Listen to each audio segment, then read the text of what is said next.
Hi everyone, welcome back to the channel Radiopathy. So overall अगर markets के बारे में बात करें तो कहीं ना कहीं प्रॉपर एक कंसोलिडेशन देखने को मिल रहा है। आपको नहीं पता मार्केट किस टाइम ऊपर जाएगा किस टाइम नीचे। ऐसा मैं क्यों कह रहा हूँ? क्योंकि आप नॉर्मल सी बात सोचो, अगर मार्केट एक स्ट्रक्चर को पकड़कर चलता है, चाहे वो अप ट्रेंड हो चाहे डाउन ट्रेंड हो। एग्जाम्पल के लिए लेता हूँ मैं, अगर आप मार्केट अप ट्रेंड में चल रहा है तो market higher lows higher highs बनाता हुआ ऊपर की तरफ जाएगा। मार्केट अगर डाउन ट्रेंड में है तो लोअर लोज लोअर हाइज बनाता हुआ नीचे की तरफ जाएगा। लेकिन यहाँ पे मार्केट चल रहा है कि आपको 300 पॉइंट ऊपर दिखेगा, फिर 250 पॉइंट नीचे, फिर 400 पॉइंट ऊपर, फिर 500 पॉइंट नीचे। तो इस सिचुएशन में क्या होता है कि रिटेल ट्रेडर जो है कहीं ना कहीं परेशान होता है और रिटेलर्स की यहाँ पे कोई अपॉर्चुनिटी नहीं मिल पाती। और मैक्सिमम गेम आपका हो जाता है गैप अप है गैप डाउन में। कई बार होता है कि गैप डाउन खुलता है बड़ा, उसके बाद मार्केट गिरता ही रहता है। आपको कई बार देखिएगा कि प्राइस एक्शन पॉजिटिव है लेकिन उसके बाद भी मार्केट गिर जाएगा। तो आपको लिटरली नहीं पता कि किस तरीके से मार्केट एक अच्छी अपॉर्चुनिटी देगा। लेकिन क्या नेक्स्ट वीक एक अच्छी अपॉर्चुनिटी मिल सकती है, क्योंकि कंसोलिडेशन बहुत ज़्यादा हो चुका है। सबसे इंपॉर्टेंट क्या है कि भाई Q1 के रिजल्ट्स आना चालू हो चुके हैं फाइनेंशियल ईयर 27 के लिए। तो कहीं ना कहीं वो एक अच्छा इंपैक्ट डालेंगे। तो सबसे पहले उसके बारे में डिस्कस करेंगे कि भाई कौन सी कंपनी के अच्छे रिजल्ट आएंगे। ये क्योंकि सीरीज है माय पर्सनल गेम प्लान वाली, जिसमें मैं बड़े टाइम फ्रेम पर भी डिस्कस करता हूँ, मंथली टाइम फ्रेम पर भी डिस्कस करता हूँ, वीकली टाइम फ्रेम पर भी डिस्कस करता हूँ कि भाई यहाँ पे क्या चीज़ आपको देखने को मिल सकती है। चाहे आप इन्वेस्टिंग करते हो चाहे आप ट्रेडिंग करते हो, बड़े टाइम फ्रेम पर जानना उतना ही जरूरी है जितना इंटरडे टाइम फ्रेम पर। क्योंकि बड़े टाइम फ्रेम पर से आपको एक ट्रेंड एक आइडेंटिफिकेशन मिलता है कि यस मार्केट के चांसेस किस तरफ है ज़्यादा जाने के, प्राइस एक्शन किस तरफ अच्छा खासा बन रहा है। तो वो काफ़ी अच्छा प्राइस एक्शन है, काफ़ी अच्छे एरियाज को हिट कर रहा है मार्केट, उसके बारे में जानेंगे वीकली टाइम फ्रेम पर मंथली टाइम फ्रेम पर। सो पेशेंटली वीडियो को देखना, समझ आए तो डेफिनेटली पूरा वीडियो को देखो, लाइक करना। लेकिन अगर समझ ना आए तो दोबारा देखो, क्योंकि इस वीडियो में मैं A to Z आपको सारी चीज़ें बताऊंगा। किसी और वीडियो पे भटकने की जरूरत नहीं पड़ेगी बड़े टाइम फ्रेम पर अगर एनालिसिस करना चाहते हो, ठीक है। लेकिन उससे पहले अगर चैनल को सब्सक्राइब नहीं करा है सब्सक्राइब जरूर कर दें, ऑल वाला बटन दबा दें, जिससे सारे नोटिफिकेशन आपको टाइम टू टाइम मिल जाए। फ्राइडे के सेशन में भी मैं लाइव आया था, जो कि मैंने थर्सडे वाली वीडियो में बताया था। फ्राइडे को काफ़ी सारे लोगों ने ज्वाइन करा, काफ़ी मज़ा आया, लाइव ट्रेड भी करे, काफ़ी अच्छी अपॉर्चुनिटीज़ मिली, सीखने को काफ़ी मिला।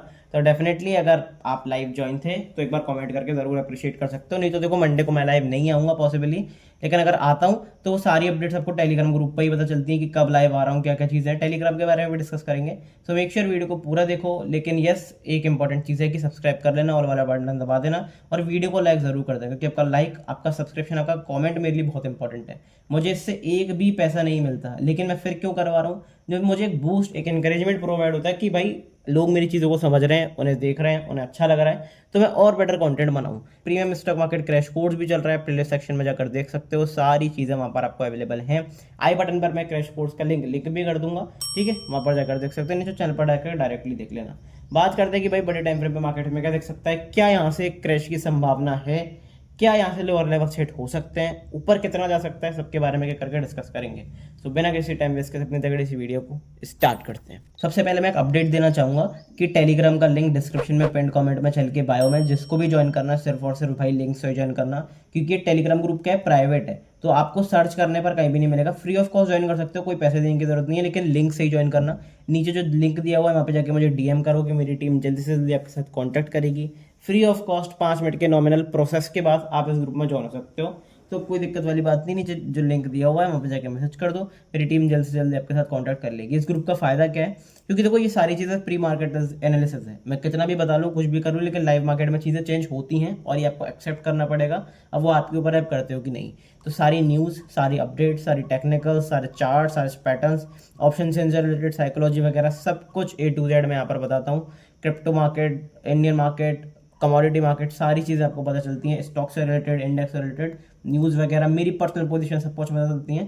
तो डेफिनेटली लुकआउट करके ज़रूर चलना। अब एक इंटरेस्टिंग न्यूज़ क्या है, इंटरेस्टिंग न्यूज़ ये आई है कि भाई यूएस और रशिया के बीच में एक बेसिकली कहीं ना कहीं एक डील साइन हुई है या फिर हो जाएगी, जो कि रिलेटेड होगी ऑयल से रिलेटेड। अब इसका कहीं ना कहीं नेगेटिव इम्पैक्ट आपको कहाँ देखने को मिल रहा है? नेगेटिव इम्पैक्ट आपको देखने को मिल रहा है इंडिया पे, क्योंकि इंडिया 80% ऑफ द क्रूड जो है वो अपना इम्पोर्ट करता है। और इनके बीच में अगर डील साइन हुई और इंडिया को ऐसा कुछ हाई सैंक्शंस लगे तो कहीं ना कहीं इंडिया के लिए नेगेटिव होगा। लेकिन अभी बहुत ज़्यादा कुछ चर्चे में नहीं है खबर, तो इतना ज़्यादा ध्यान नहीं देंगे। अभी सबसे ज़्यादा चर्चे में जो खबर है वो ये है कि भाई मार्केट इतना ऊपर क्यों गया, लास्ट के 2-3 दिन में मार्केट इतना ऊपर क्यों गया, जबकि ट्रंप ने तो अपना यहाँ पे सीज़फायर एंड कर दिया ईरान के साथ, तो मार्केट ऊपर क्यों गया? इसके तो आप 2 रीज़न समझ सकते हो।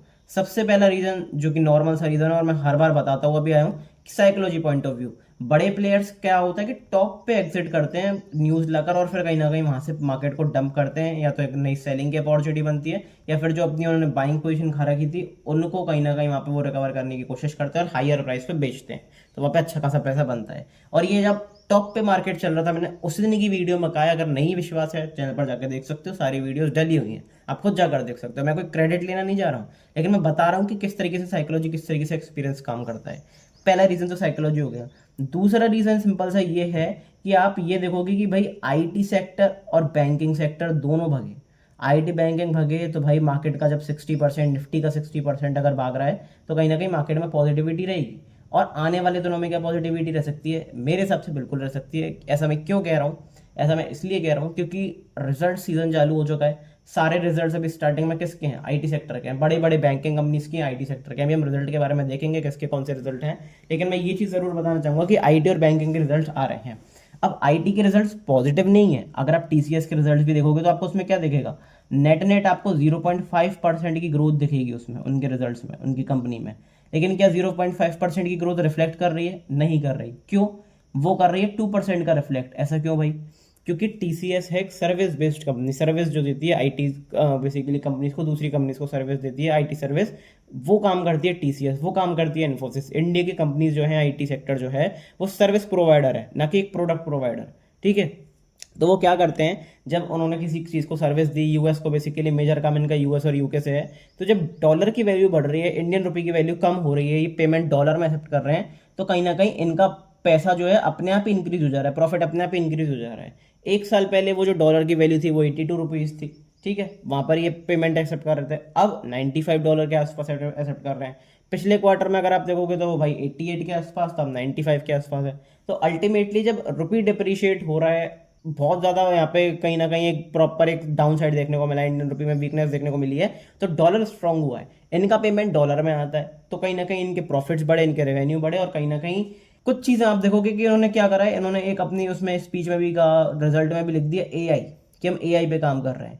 ये एआई पे काम नहीं कर रहे हैं, ये एआई कंपनी के साथ काम कर रहे हैं। मतलब सर्विस जिसको दे रहे हैं वो एआई का प्रोडक्ट बनाती है, ये एआई के साथ काम नहीं कर रही है टीसीएस। टीसीएस में एआई का दूर दूर तक नामो निशान नहीं है, लेकिन तब भी इन्होंने एआई जोड़ दिया है, तो उससे अपने आप ही आपको पता है, जैसे .com बबल था, ऐसे एआई का भी बबल बन गया है। सब लोग, मैंने कल परसों देखा, आप मानोगे नहीं, मैंने कल परसों भी देखा, एक वाटर बोतल थी, उस पर लिखा हुआ एआई इन्वेस्ट। तो मैं खुद शौक हो गया कि भाई ये कैसे हो सकता है, पानी एआई इन्वेस्ट कैसे हो सकता है, मुझे तो ये बताओ।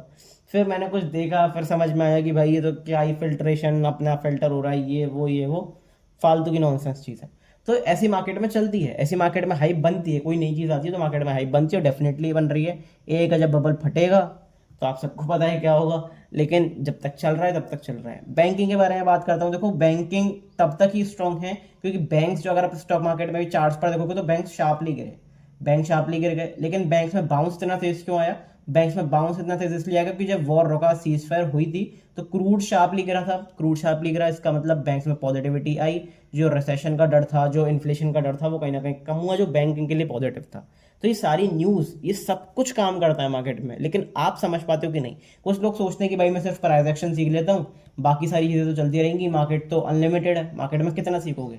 लेकिन जो 7%, 93% तो लॉस कर रहे हैं, लेकिन जो 7% पॉजिटिव में है ना, उनमें हंगर है, उनमें भूख है हर चीज़ सीखने की, कि मेरे को ये भी आना चाहिए, वो भी आना चाहिए, इसलिए वो 7% में है।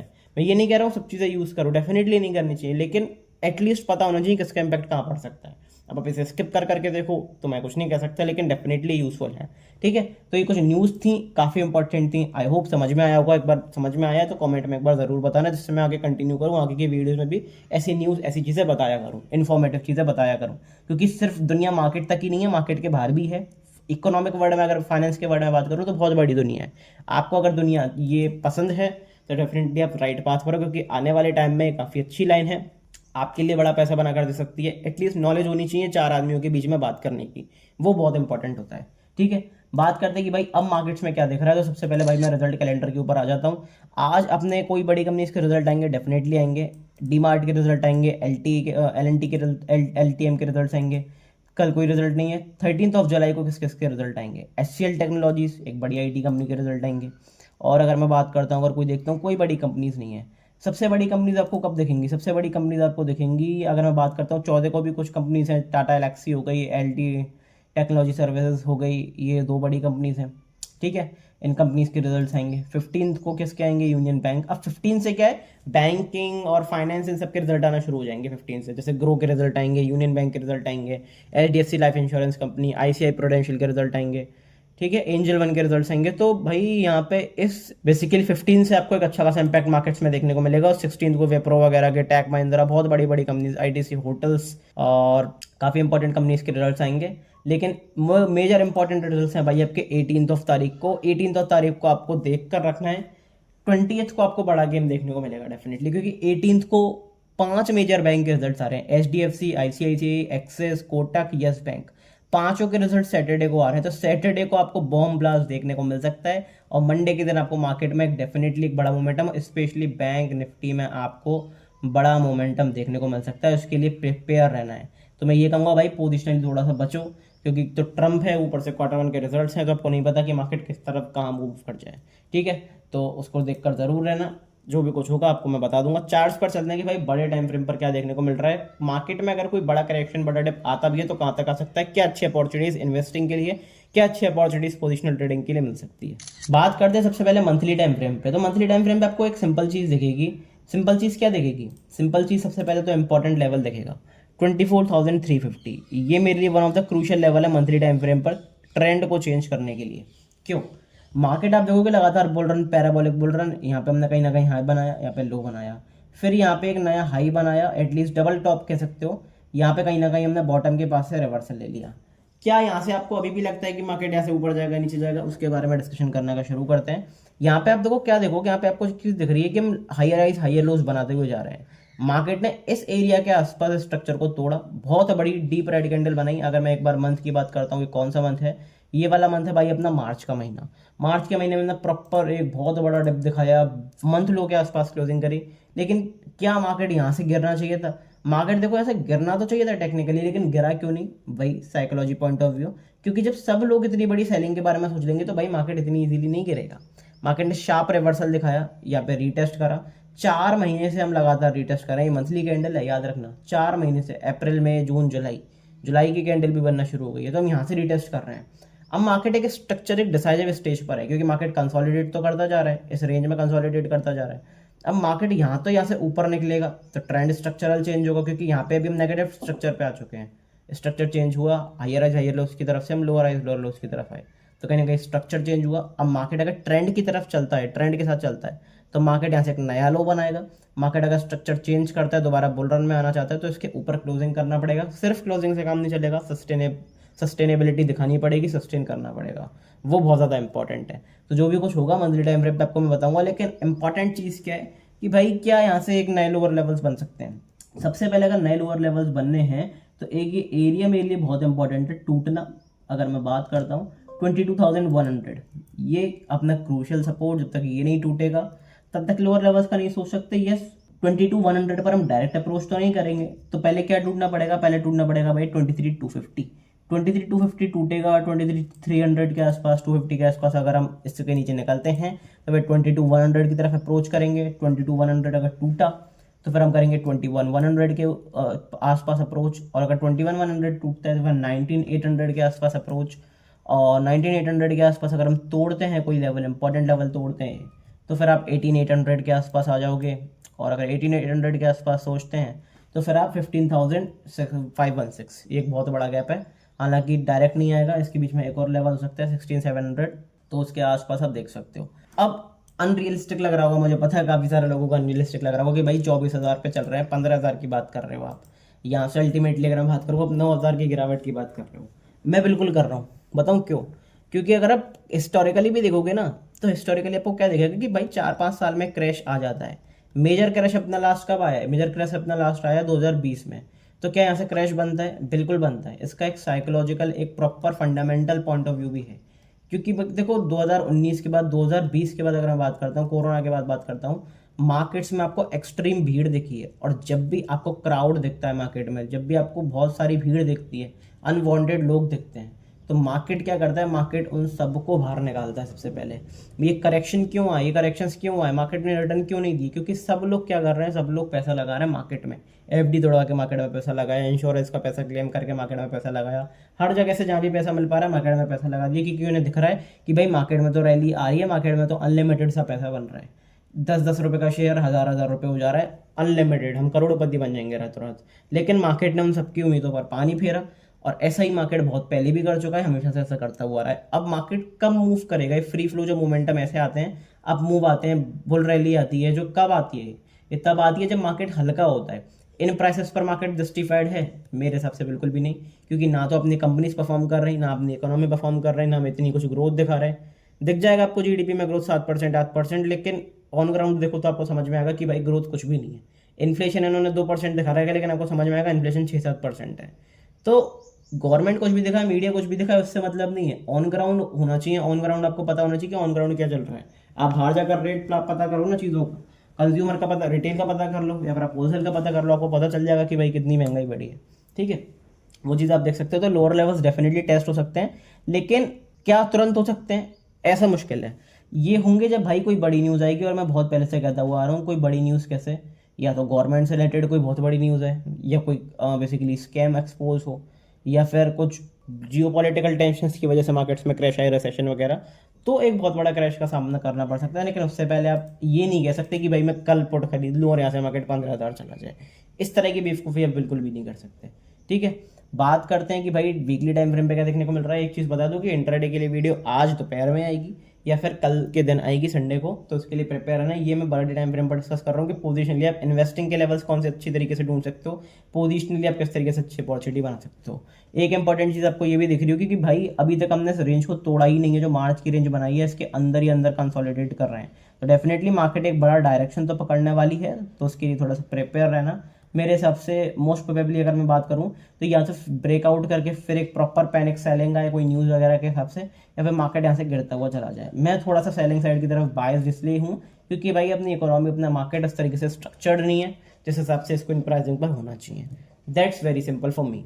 ठीक है, बात करते हैं वीकली टाइम फ्रेम पे क्या देखने को मिल रहा है। वीकली टाइम फ्रेम पे एक इंपॉर्टेंट लेवल 24,600, जैसे कि मैंने लास्ट टाइम भी बताया था, जब तक 24,600 के ऊपर अपन नहीं निकलेंगे तब तक मैं भाई यहाँ पे पॉजिटिव नहीं हूँ, तब तक मैं बुलिश नहीं हूँ, क्योंकि अपने स्ट्रक्चरल चेंज है ना।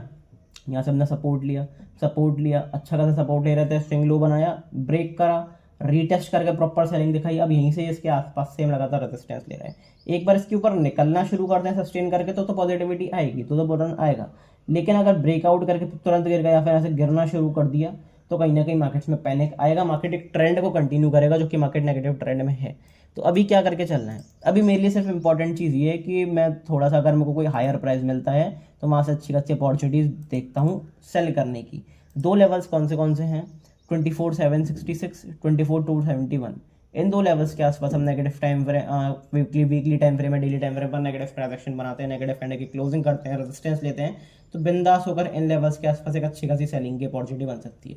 जैसे कि आपको इस वीक भी दिखा एक प्रॉपर डोजी कैंडल, अब इस डोजी कैंडल का लो टूटता है तो कहीं ना कहीं और सेलिंग मार्केट्स में आएगी, क्योंकि इस एरिया के आसपास तो हमने रेड कैंडल बना दी है। अब इस एरिया के कैंडल के अंदर से, इस रेड कैंडल के अंदर से अगर हम सेलिंग अपॉर्चुनिटी ढूंढना चाहें तो एक अच्छी सेलिंग अपॉर्चुनिटी मिल सकती है। यस, कंफर्मेशन कहाँ पे मिलेगा, कंफर्मेशन आपको मिलेगा सेलिंग का जब हम इस एरिया को तोड़ेंगे। अगर मैं बात करता हूँ, ये अपना 23,780 800 वाला एरिया, 23,800 जब अगर टूटेगा तो एक प्रॉपर कंफर्मेशन मिलेगा सेलिंग का, क्योंकि कहीं ना कहीं लगातार हम 4 हफ्तों से, 1 महीने से लगातार सपोर्ट ले रहे हैं, उससे पहले रेजिस्टेंस भी फेस करा था। तो ये एरिया कहीं ना कहीं क्रूशल है, एक अच्छी खासी डिमांड है। जब इस डिमांड को तोड़ेंगे, इस डिमांड जोन को तोड़ेंगे, प्रॉपर सपोर्ट को तोड़ेंगे, तो कहीं ना कहीं वहाँ से मार्केट्स में नेगेटिविटी आएगी। उसके लिए वेल प्रिपेयर्ड रहना है। प्लस 23,800 का एरिया अपने आप में एक बहुत इंपॉर्टेंट एरिया भी है, और ये कहीं ना कहीं 38% का रिट्रेसमेंट एरिया भी। तो इसके नीचे निकलते हैं तो और कंफर्मेशन मिलेगा कि भाई मार्केट्स में नेगेटिविटी आएगी, मार्केट्स में सेलर डोमिनेट करेंगे, और जो लोअर लेवल से डेफिनेटली वो टेस्ट हो सकते हैं। तो उसके लिए आपको वेल प्रिपेयर्ड रहना है। इंट्राडे बेसिस पर अलग चीज़ें होती हैं, डेली टाइम फ्रेम पर अलग चीज़ें होती हैं। मैंने कितनी बार बताया कि पोजिशनल और इंट्राडे को अलग अलग रखा करो। आपको हो सकता है पोजिशनल मार्केट सुपर बुलिश दिख जाए, लेकिन इंट्राडे पर आपको 400 पॉइंट की सेलिंग दिख जाए। हो सकता है आपको पोजिशनली मार्केट नेगेटिव दिख जाए, लेकिन इंट्राडे बेसिस पर आपको 200-300 पॉइंट की बाइंग दिख जाए, जैसे कि अभी देखने को मिल रहा है। मार्केट अभी नेगेटिव स्ट्रक्चर में पोजिशनली, लेकिन अगर आप फ्राइडे के सेशन में देखोगे 250 पॉइंट की तेजी, बहुत बार होता है। ऐसा होता है क्योंकि इंट्राडे पर चीज़ें अलग होती हैं और पोजिशनल चीज़ें अलग होती हैं। इंट्राडे पर लिक्विडिटी हिंटिंग भी होती है पोजिशनल ट्रेडर्स की, और कहीं ना कहीं आपको देखने को मिलेगा कि पोजिशनल अलग एक पॉइंट ऑफ व्यू है, तो वो उसके अकॉर्डिंगली आपको प्लान करना है। तो वो सारी चीज़ें मैं आपको टेलीग्राम ग्रुप पर लगातार बताता रहता हूँ, इसलिए कह रहा हूँ कि भाई टेलीग्राम ग्रुप जरूर ज्वाइन कर लेना, डिस्क्रिप्शन में लिंक दिया हुआ है, वहाँ से जाके ज्वाइन कर सकते हो। बात करते हैं बैंक निफ्टी की। भाई बैंक निफ्टी में क्या देखने को मिल रहा है, एक इंपॉर्टेंट चीज़ और बता दूं कि भाई इंपॉर्टेंट चीज़ें होती हैं पिन पॉइंट लेवल्स, क्योंकि अगर मार्केट एक बड़ा मोमेंटम दिखाता है तो कहीं ना कहीं लोग पैनिक कर जाते हैं, वो मोमेंटम ग्रैब नहीं कर पाते। तो पिन पॉइंट लेवल बहुत इंपॉर्टेंट होते हैं मार्केट में, किसी भी इंडेक्स में, किसी भी स्टॉक में, जिससे कि आप लेवल टू लेवल ट्रेडिंग कर पाओ, अच्छी अपॉर्चुनिटीज मिल पाए। तो pin point levels, updated pin point, इसका कोई स्क्रीनशॉट लेना चाहे तो भाई वो यूजलेस है, क्योंकि ये लेवल्स डेली अपडेट करता हूँ मैं, और ये अपडेटेड लेवल्स आपको टेलीग्राम ग्रुप पे सुबह के टाइम पे 8 साढ़े 8 बजे के टाइम पे 9 बजे तक, मतलब मार्केट शुरू होने से पहले मैं डाल देता हूँ, तो वहाँ पर आप डेफिनेटली चेकआउट कर सकते हो, इसलिए टेलीग्राम ग्रुप भी इंपॉर्टेंट है। बात करते हैं निफ्टी बैंक की। निफ्टी बैंक क्या कर रहा है भाई, मंथली टाइम फ्रेम पर निफ्टी बैंक में आउटस्टैंडिंग ग्रोथ देखिए। अगर आप बैंक्स में देखोगे तो प्रॉपर आपको एक बड़ी मोमेंटम, बड़ी बाइंग देखने को मिलेगी। बात करते हैं इंपॉर्टेंट एरिया। सबसे इंपॉर्टेंट एरिया है भाई इसका 57,800, ये मेरे लिए one of the crucial area है मंथली टाइम फ्रेम पर अगर बात करता हूँ, क्योंकि वही स्ट्रक्चरल चेंज जिसके बारे में बात कर रहा था निफ्टी में, वही यहाँ पे देखने को मिला। 2 महीने तक यहाँ से रेजिस्टेंस लिया, 3-4 महीने तक यहाँ से सपोर्ट लिया, एक बार तोड़ा और बहुत बुरी तरह तोड़ा। सबसे ज़्यादा पैनिक आपको कहाँ पे आते हुआ मिला, सबसे ज़्यादा पैनिक आपको बैंक्स में ही आता हुआ मिला, लेकिन रिकवरी भी बैंक्स में शार्प आई। तो कहीं ना कहीं अगर आप इस एरिया के ऊपर एक बार निकलते हैं, सस्टेन करना शुरू करते हैं, तो फिर एक नई पॉजिटिव मोमेंटम, नई बुल रन आपको बैंक निफ्टी में चालू मिलेगी। और अगर बैंक्स भगे तो ये मार्केट्स के लिए भी ओवरऑल पॉजिटिव है, क्योंकि मैं कई बार बता चुका हूँ अगर मार्केट्स को ऊपर जाना है तो बैंक्स का साथ चाहिए, नहीं तो बैंक्स के बिना मार्केट ऊपर तो नहीं जा सकती, ये तो बहुत क्लियर है। अब कुछ लोगों के मन में क्वेश्चन होगा कि भाई बैंक्स इतना तेजी से गिरते हैं, इतना तेजी से रिकवरी करते हैं, बैंक्स में इतना मोमेंटम क्यों है, मतलब बैंक्स में इतनी हड़बड़ाहट क्यों है, इतना शार्प मोमेंटम क्यों है, निफ्टी में तो नहीं है। इसका पीछे का रीज़न बहुत सिंपल है। निफ्टी में क्या होता है, निफ्टी में अलग अलग बेसिकली सेक्टर्स हैं, auto sector, IT sector, pharma sector, metal sector, health care, बहुत सारे सेक्टर्स हैं, कितने भी सेक्टर आप ले लो, पीएसयूज, बैंक्स, सब है निफ्टी में। तो निफ्टी में क्या होता है, कभी कोई बढ़ता है तो कभी कोई गिर जाता है, कभी कोई बढ़ता है तो कभी कोई गिर जाता है, फिर कभी कोई गिर जाता है तो कभी कोई बढ़ता है। तो कहीं ना कहीं कंसोलिडेटेड मूवमेंट ही बैंक निफ्टी या बैंक निफ्टी में चलता रहता है बेसिकली, सेक्टर वाइज रोटेशन जो होता है। लेकिन बैंक निफ्टी में क्या है, बैंक निफ्टी में ऐसा नहीं है। बैंक निफ्टी में सिर्फ बैंक्स हैं, चाहे वो पीएसयूज हों, चाहे वो प्राइवेट बैंक्स हों, लेकिन सिर्फ बैंक्स हैं। तो अगर बैंक्स किसी दिन भगती हैं तो शार्प अपसाइड मोमेंटम, पोजिशनली आपको अपसाइड मोमेंटम शार्प दिखेगा। बैंक्स में अगर पैनिक फैलता है, रुपये डेप्रिशिएट हो रहा है, फिर कोई भी इंटरेस्ट रेट वगैरह का चक्कर होता है, तो बैंक्स में फिर फॉल भी बहुत शार्प दिखता है।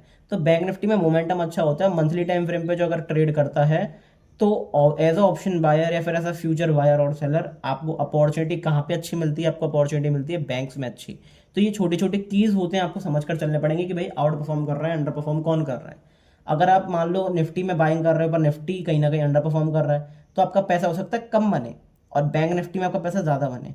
अगर सेलिंग अच्छी आ रही है तो आप देखोगे कि बैंक निफ्टी में अगर सेलिंग अच्छी आ रही है और आप निफ्टी में सेल करके बैठ गए हो, तो आपको देखने को मिलेगा कि कहीं ना कहीं निफ्टी में आपको कम पैसा देखने को मिलेगा, लेकिन बैंक निफ्टी गिरेगी तो बैंक निफ्टी में आपको और पैसा देखने को मिल सकता है।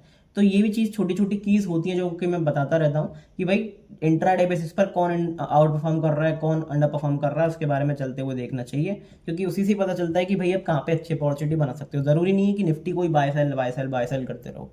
दूसरी चीज़ें रोटेशन कर सकते हो अगर समझ में आती हैं तो, और ट्राई करके देख सकते हो छोटी क्वांटिटीज, तो वो आपको ऐसे ही आपका एक्सपीरियंस बढ़ेगा, ऐसे आपको समझ में आएगा कि अच्छा ऐसे नहीं होता, अच्छा ऐसे होता है मार्केट्स में, अच्छा बैंक निफ्टी ऐसे मूव करती है।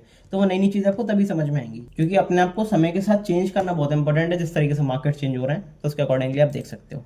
बात करते हैं वीकली टाइम फ्रेम पे बैंक निफ्टी में क्या देखने को मिल रहा है। तो बैंक निफ्टी में वीकली टाइम फ्रेम पे इंपॉर्टेंट चीज़ें देखने को मिल रही हैं। सबसे इंपॉर्टेंट लेवल मेरे लिए कौन सा है, सबसे इंपॉर्टेंट लेवल भाई मेरे लिए यही है जिसके बारे में मैंने बात करी थी, एक बार मैं मार्क करके बताना चाहूँगा, 58,300 टू 275। जब तक इसके ऊपर नहीं जाएंगे तब तक पॉजिटिव मोमेंटम एटलीस्ट मैं एक्सपेक्ट नहीं कर रहा, क्योंकि लगातार हमने यहाँ से सपोर्ट लिया, रेजिस्टेंस लिया, प्रॉपर यहाँ से अच्छा खासा प्राइस एक्शन दिखाया। अब यहाँ से लगातार 4 हफ्ते मतलब 1 महीने से रेजिस्टेंस ले रहे हैं। एक बार इस एरिया के ऊपर निकल के सस्टेन करना शुरू करते हैं तो पॉजिटिविटी मार्केट्स में आएगी, लेकिन उससे पहले मैं बहुत ज़्यादा चीज़ें एक्सपेक्ट नहीं कर रहा।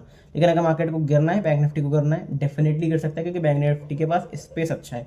जो पैराबॉलिक मोमेंटम आया है इसको तोड़ भी सकता है बैंक निफ्टी, उसके लिए आपको प्रिपेयर रहना है। अच्छा, सेलिंग कहाँ पे आएगी, सेलिंग के लिए आपको कहाँ पे प्लान करना है, किस एरिया के आसपास से आप एक अच्छी खासी सेलिंग एक्सपेक्ट कर सकते हो।